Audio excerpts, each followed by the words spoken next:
If you've already started the process to get a real ID, you know that the RMV requires a lot of documentation to verify your identity. 22 News I-Team reporter Tamara Sakarzik investigated what the RMV does with those documents and discovered some surprising information.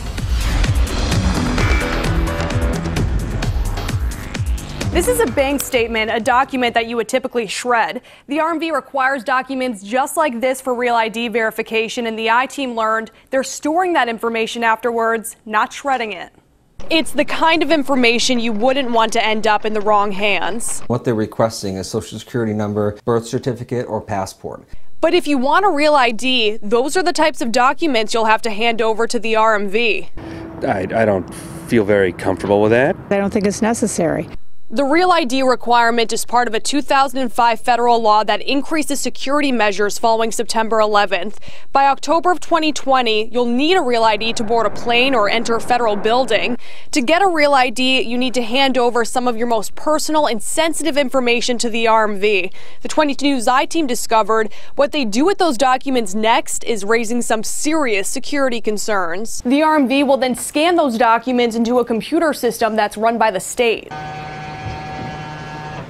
The state will then keep digital copies of those documents for up to 25 years. That means MassDOT will have access to everything from your social security number to your birth certificate. Federal law requires states to keep copies of your personal documents in a digital format for at least 10 years, but MassDOT told the I-Team the Commonwealth's retention period is 25 years. The I-Team attempted to contact state leaders to see why the state keeps your personal information for 15 years longer than the federal requirement. We still haven't been able to get a straight answer. Is it possible for a state RMV to get hacked for this information to get out there? And there's no 100% certainty that it will happen, but there's also no 100% certainty that it will not happen. Cybersecurity expert Matthew Smith told the I-Team the state's Real ID requirement poses several security concerns. The more your information is out there, the more your personal data is out there, the greater the chance and risk of a security incident or security breach of that information getting stolen. The I-Team looked into several high-profile cyber attacks in recent years.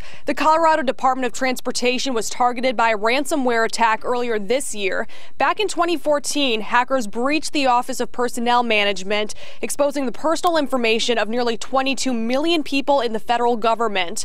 According to the White House Office of Management and Budget, at least 71 federal agencies still are not equipped to handle a cybersecurity attack.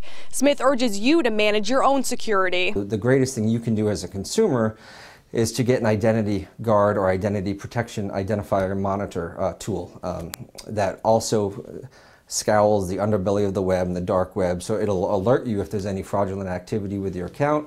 MassDOT told the I-Team the state does have firewalls and protections in place to secure your personal information.